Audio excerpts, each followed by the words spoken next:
Cork. For almost as long as there has been wine, cork has been used to seal the bottle. This ancient tradition and the ecosystem that it supports faced mounting challenges as competitors emerged. In recent years, a picture-perfect industry thought to be untouchable was suddenly threatened. Cork producers needed to rethink everything they knew, from bark to bottle, to save their industry.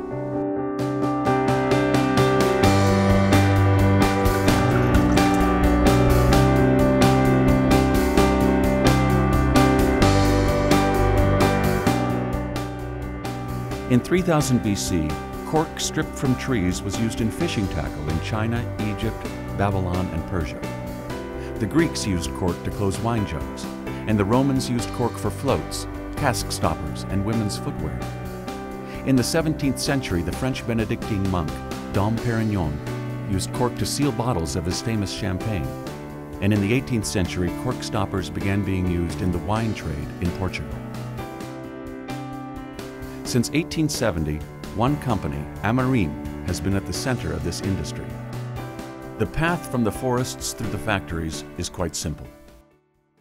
Men come here in pair of two, usually in groups of 20 to 30 men, and they take the cork with an axe. Two men work with the same tree, and it's like building a suit. And then with the back of the axe, there's a wedge that they pull inside of the cork, between the trunk and the cork, and they just peel it off. And then afterwards the cork is boiled in water to change it to be more softened and to increase the size of the cells. Then the corks go directly into the production, where they are cut in what we call strips, and then those strips are punched and you get the natural cork. Amarim has grown to $1 billion business, employing more than 3,000 people.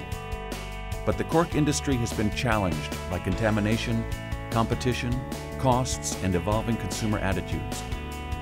The pressure on the cork industry built and even included a mock funeral held in New York's Grand Central Terminal. The event, staged by a California winemaker, was meant to signal the end of an era.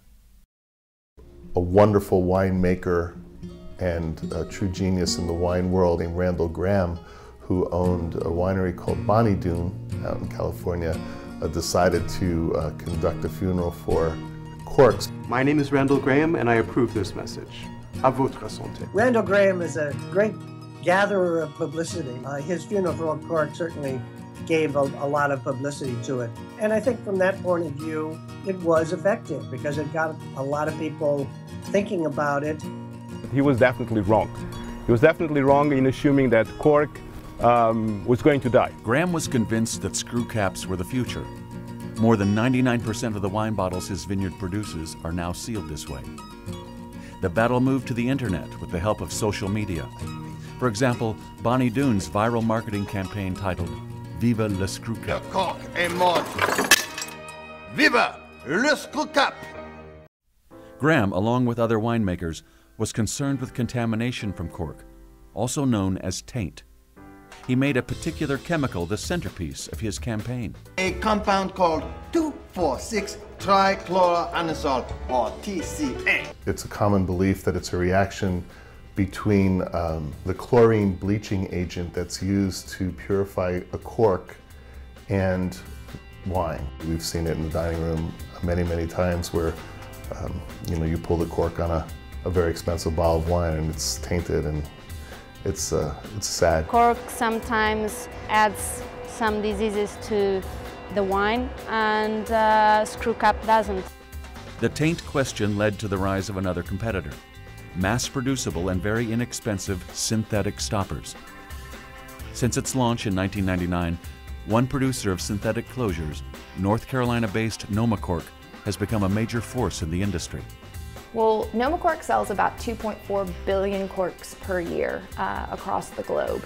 And the company, which was established about 12 years ago, has seen double-digit growth in 10 of those 12 years. So it's a fast-growing company that's grown to be a pretty sizable player in the market. According to the Wall Street Journal, in just the past decade, cork lost about 20% of its market to cheaper plastic stoppers. Another 11% was taken by screw caps. Nobody in the wine industry is there to sell corks. People are there to sell wine. When I go to the grocery store to buy a bottle of wine, I'm not buying a cork or a screw cap. I'm buying a Côte d'Aron from France or a Shiraz from Australia. All of our wines use cork, of course, because of our quality of the wines. We think there's no other possible stopper for our wines. When the dust settles, we ought to thank the plastics and we ought to thank the screw caps for that proverbial kick in the pants that we got. Because sooner or later we would have done it, but I'm pretty sure we would not have done it so quickly and so decisively. You know what, for someone that it's dead and buried, as we were, I think we are doing quite well. The cork industry fought back and hit its competitors head-on, working to improve its quality, restore its image, and build new markets. TCA is omnipresent, it's an innocuous but omnipresent compound, so we needed to deal with that. And we did. We paid the price for that. We paid a heavy price. The industry lost about a third of the market. And that is not just some abstract number. That translates into real jobs, real people, real trees, real areas of cork industry, of cork forests that were lost. So we acted and we invested the money that was necessary. So we start to developing certification techniques, we start to develop research and development teams inside the industry and in partnership with some wine research centers around the world. And we started to invest in new technologies, in new quality control mechanisms that today allow us to say that TCA is something that is already part of the past. There is so much that changed in the way a cork stopper is produced. All that process from bark to bottle changed dramatically, and it changed in little ways and it changed in big ways. I have the privilege to work in an industry where nothing is lost, so you don't have what you call waste in this industry. What we would consider wastes because we are really talking here about the premium products of this raw material. Actually, it's the ultimate sustainable raw material that you can think of, in the sense that we don't even cut the trees down, for starters. And on top of that, there is a major triple bottom line benefit here. We're talking about social benefits, economic benefits, and environmental benefits. Environmental groups began working with cork producers to certify forests managed with wildlife in mind. The industry is paying a premium for certified cork. So if the landowner complies with management that is good for biodiversity conservation, and if you manage to produce the cork in that way, you'll be getting a premium for the cork he's producing. This is a certified forest. It's because it's managed in a way that it's right in the economic point, but also in the environmental and social point. In terms of the environmental role of these several kinds of stoppers, the cork is the best one. It's protecting a forest that is preserving ecosystem, flora and fauna.